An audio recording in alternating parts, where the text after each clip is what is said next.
Coming up this week, Chris figures out what she needs to open the first swing bridge of the day. We discuss how to deal with lock gates that refuse to stay shut. Chris gets us in the middle of nowhere on one of our walks. And we discover a new tactic that CNRT contractors are using when cutting the grass. Good morning everyone. And another day. We're underway heading towards Parbold today. And this field, as you saw, we saw a roe deer grazing in the field here, and I've got my big camera ready this morning to take some close-up video of it, and it hasn't appeared. Unfortunately, a chap let his dog loose in the field for a good run, and it's obviously kept it away.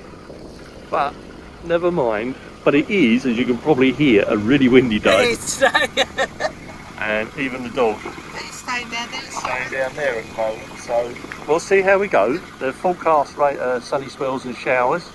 As you can see by the clouds up ahead, it's not too bad at the moment. So we'll just see how it goes. Yeah, one lock, one swing bridge I think today. What was that, sorry? One lock and one swing bridge today. There you go. And the first swing bridge is already open, so there's a bonus. Yeah, but I think a working swing bridge. Yeah. I think there's 3 along the way. Yeah. Well, this is the second open swing bridge we've seen, and clearly looks like this one doesn't get used very often. It's left in the open position. But the next one we come across will be in operation, so that'll be interesting. I've got to say, there's some fabulous views along here. Absolutely gorgeous.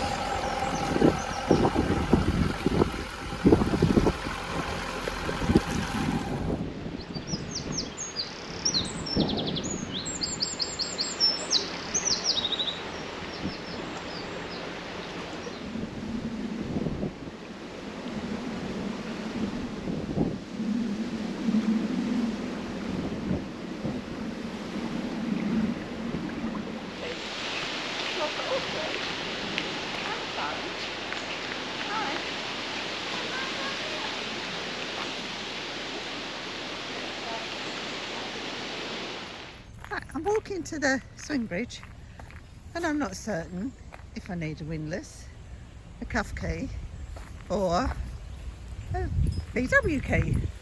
So I've got all 3 and the phone and little man down there. Let's go and have a look, shall we, to see what it needs. Here we go. Fortunately, this one is not a road bridge, so that's a bonus. Let's see what I need. Come around this way, Smudge. Right. I do need the cuff key. Let me just sit you down here. Oh, there's the instructions there. Right, I don't need that bit. See,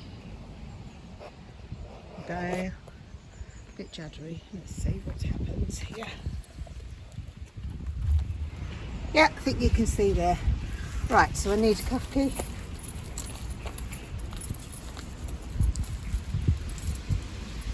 Smudge, come here.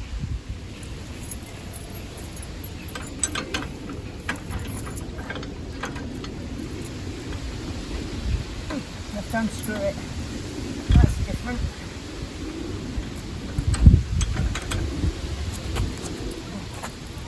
I can't have to smash all the time with this. This is hard work with knocking as well. Alright, let's undo.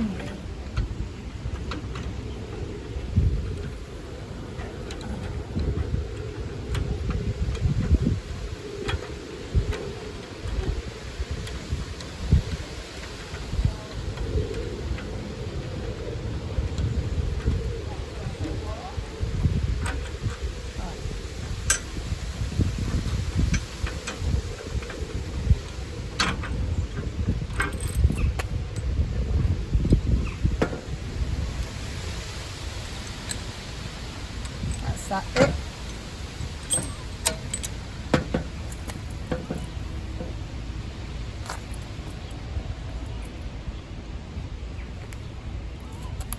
Hold on, Smudge.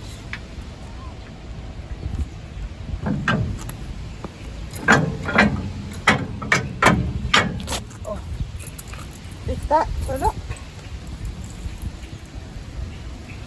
And then I think I can finally move the bridge.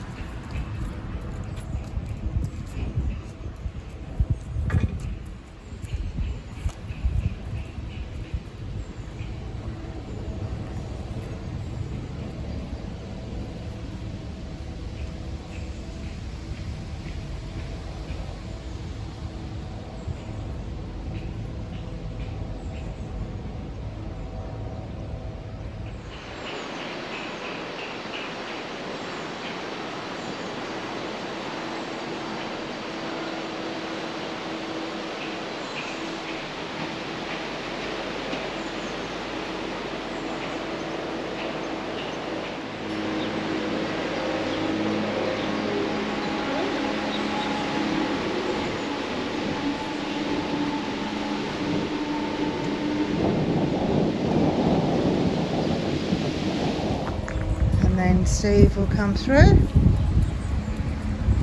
There he comes.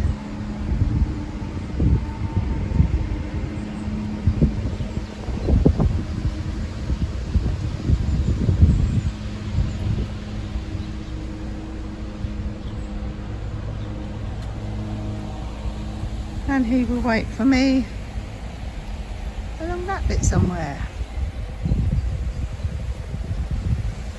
Over there.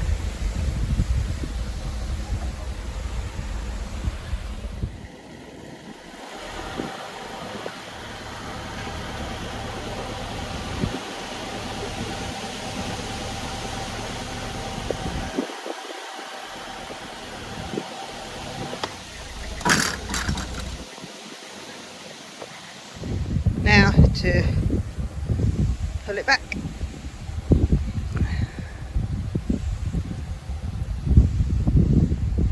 Once it starts moving, it's quite easy to move actually. It just runs along those runners.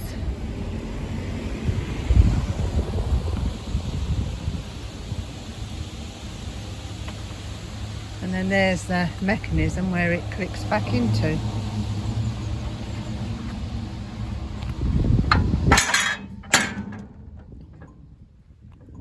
And then we have to do it back up. These are all new moorings since we last came through. I think up to about here are the original moorings, but the ones I've just filmed are all new, I think. But they've certainly added more moorings in this spot. This is Appley Bridge itself. All those houses there are new since we last came up. Since we last came up, all these houses have gone up.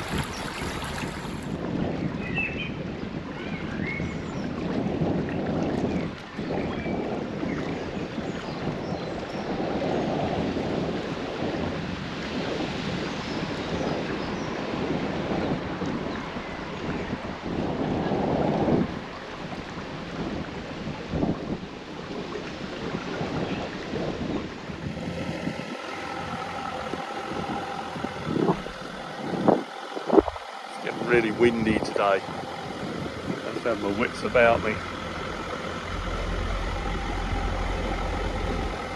Wow, just look at that. Stunning. We've just stopped because we're now at Appley Bridge Lock, and it looks like it's in our favour, so we'll go in.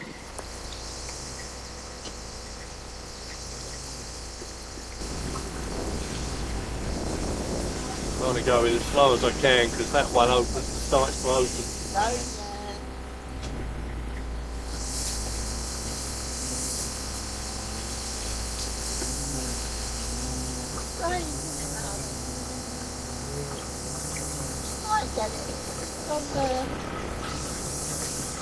It'll close when you open the paddle. Try that. Yeah, I think it'll close when you open the paddle. Yeah. Now, one of the problems with a double lock like this, with only one of you going in, is you only need to open one gate. However, with this strong wind, believe it or not, that other gate has just partially opened. But it's only cracked open, so we're going to open a paddle, and hopefully, as the lock drops, it'll close the gate. There it goes. It's already starting to go.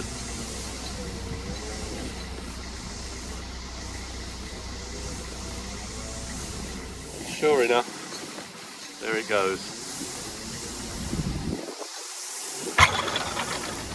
Not ideal doing it that way, but there was no harm done. It didn't slam shut, it didn't cause any stress on the bearings, and it seems to have shut quite nicely. So forgive the noise in the background. We've got some people strimming just over the side there. So you can see that on the lock gate there.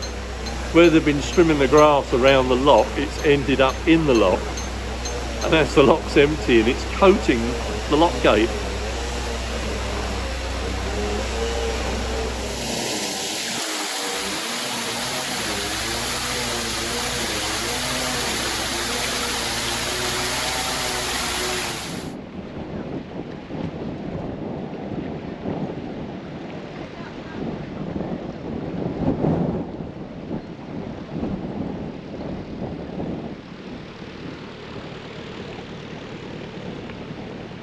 Well, it's an interesting cruise with this wind this morning.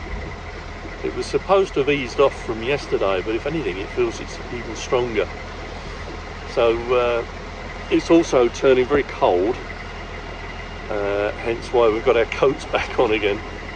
What a difference in the weather in 48 hours, eh? But there you go.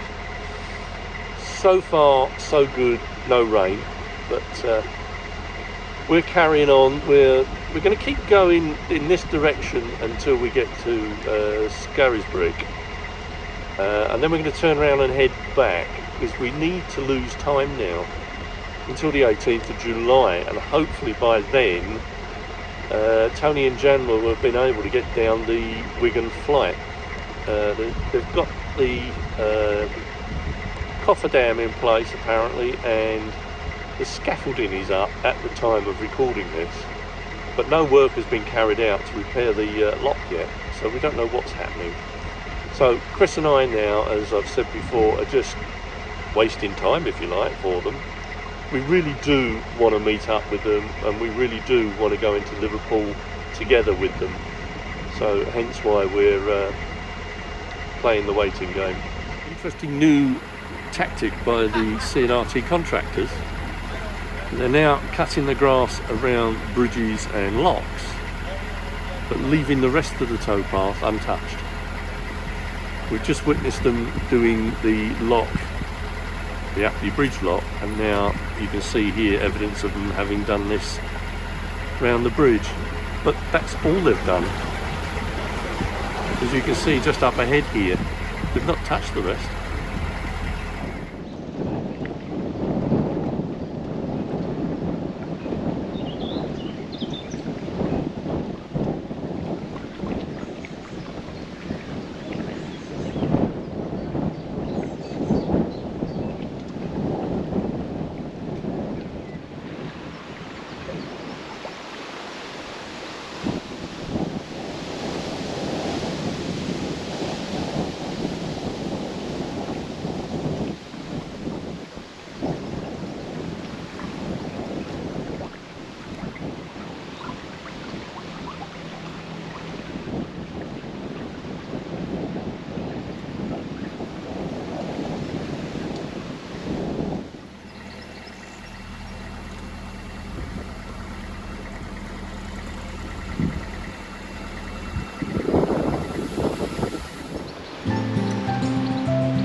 Rose of Arden wide beam, well that's its home port, that's where it's based from.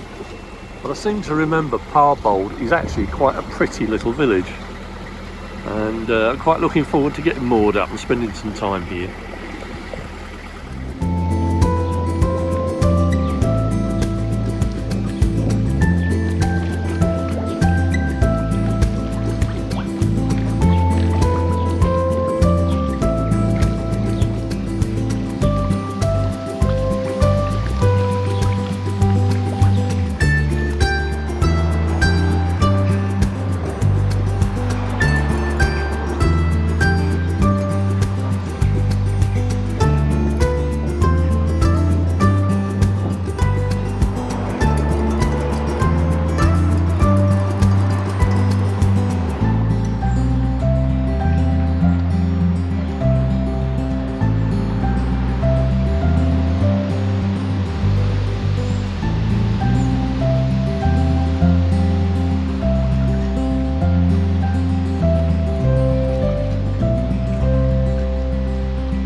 Listen to me, did you?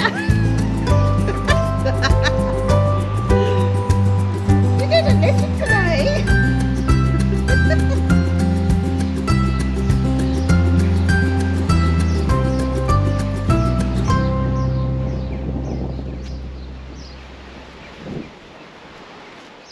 It comes past the train station.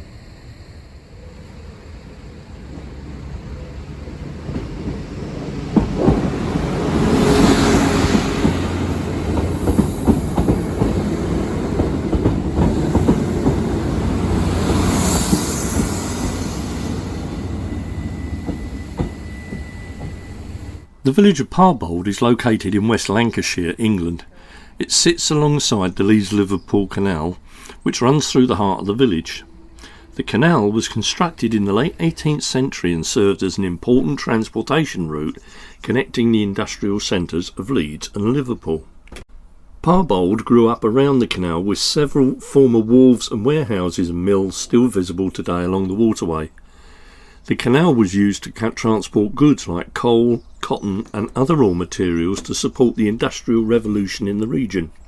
Several canal-side pubs and businesses have also developed in Parbold, catering to the tourists and locals enjoying the canal environment. The village itself has a picturesque historic centre with stone cottages, independent shops and St John the Baptist Church, which dates back to the 13th century.